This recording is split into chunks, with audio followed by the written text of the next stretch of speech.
الشيطان الرجيم كتب عليكم القتال وهو كره لكم وعسى أن تكرهوا شيئا وهو خير لكم وعسى أن تحبوا شيئا وهو شر لكم والله يعلم وأنتم لا تعلمون.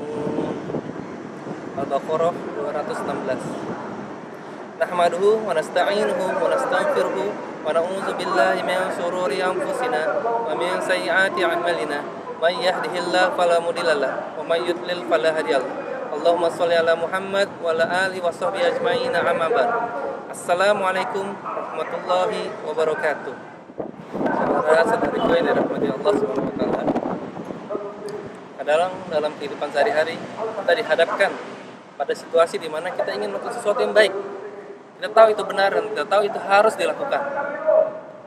Namun timbul perasaan yang muncul di mana kita khawatir akan ada dampak negatif itu kepada kita sendiri. Ya. Padahal suatu akhir dari apa yang kita lakukan itu Allah yang menentukan. Apabila kita melakukan apa yang disuruh oleh Allah, Allah akan memberikan sesuatu timbal balik yang baik buat kita, insya Allah. Namun dalam kenyataannya tidak semudah itu. Ada sebuah cerita pribadi sebenarnya. Saya bekerja di sebuah perusahaan swasta. Saat itu mendapat tawaran untuk pindah pekerjaan. Ya, tapi untuk pindah itu perlu ada interview dulu, perlu ada penjajakan awal gitu ya. Namun yang membuat bingung adalah apa yang saya harus katakan pada atasan saya. Ada dua pilihan sebenarnya. Setelah banyak konsultasi dengan teman, dengan orang tua dan lain sebagainya, ada dua saran. Saran pertama adalah gampang, bilang aja sakit. Bilang sakit, habis itu interview, besoknya masuk, selesai, seolah tidak ada apa-apa. Kalau diterima, alhamdulillah, tinggal berhenti.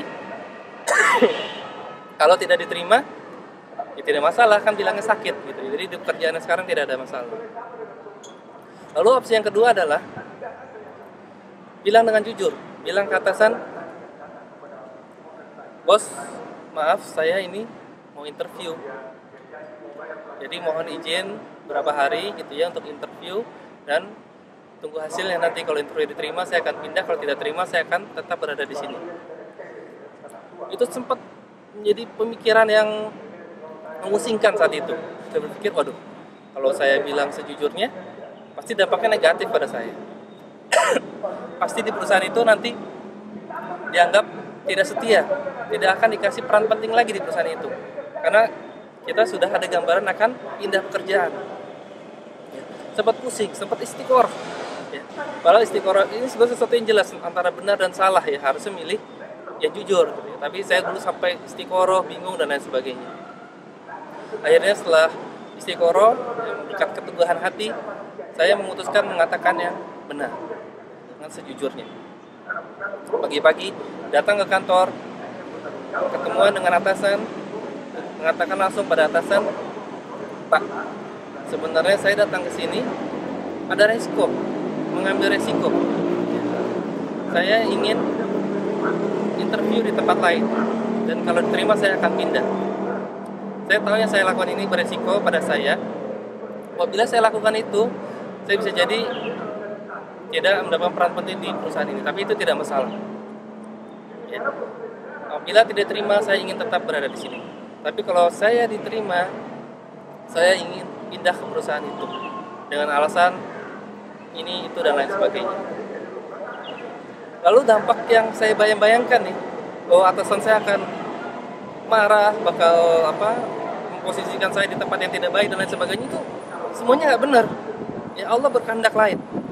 Ternyata atasan saya itu sangat mensupport saya. Dia mengatakan, saya baru dengar yang seperti ini. Dia bilang, saya sangat mengapresiasikan kejujuran Anda. Ya. Besok silakan interview, kita dukung 100%. Malahan dikasih nasihat, cara interview yang baik seperti apa. Itu sangat di luar dugaan. Ya. Saya telah berprasangka buruk pada Allah Subhanahu wa taala. Lalu pas lagi datang interview, saya datang ke tempatnya pada harinya. Ternyata orangnya tidak ada, ternyata orang interviewnya sedang tidak ada di tempat. Ya.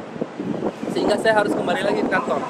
Saya terpikir, apabila saya berbohong, saya katakan saya sakit pada saat itu untuk interview, maka ketika interviewnya pindah jadwal, maka saya harus berbohong kembali untuk interview berikutnya. Tapi alhamdulillah, karena telah memilih yang benar, mengatakan sejujurnya pada atasan, maka saya tidak bilang sama atasan, maaf ternyata interviewnya ditunda, dan atasan dengan 100% mensupport saya. Pelajaran yang dapat kita ambil hikmah di sini adalah tadi, kadang kita mau melakukan sesuatu khawatir yang berlebih, takut ya, bahwa sesuatu yang buruk itu akan menimpa kita. Padahal Allah telah mengatakan, Allah telah menjanjikan, apabila kita melakukan apa yang Allah sukai, maka Allah akan memberikan pahala yang lebih pada kita, memberikan ganjaran yang lebih baik pada kita. Walaupun kita lihat itu kurang baik, walaupun kita tidak menyukai itu. Ya, seperti yang ada pada ayat Al-Baqarah ayat 216 yang telah dibacakan tadi. Saudara-saudariku yang dirahmati Allah SWT, mungkin itu saja yang ingin saya sampaikan pada kesempatan hari ini. Semoga bermanfaat bagi semuanya. Mohon maaf bila ada kesalahan. Bila ada kesalahan itu datang dari saya pribadi. Bila benar datangnya dari Allah SWT. Wabillahi taufiq wal hidayah. Wassalamualaikum warahmatullahi wabarakatuh.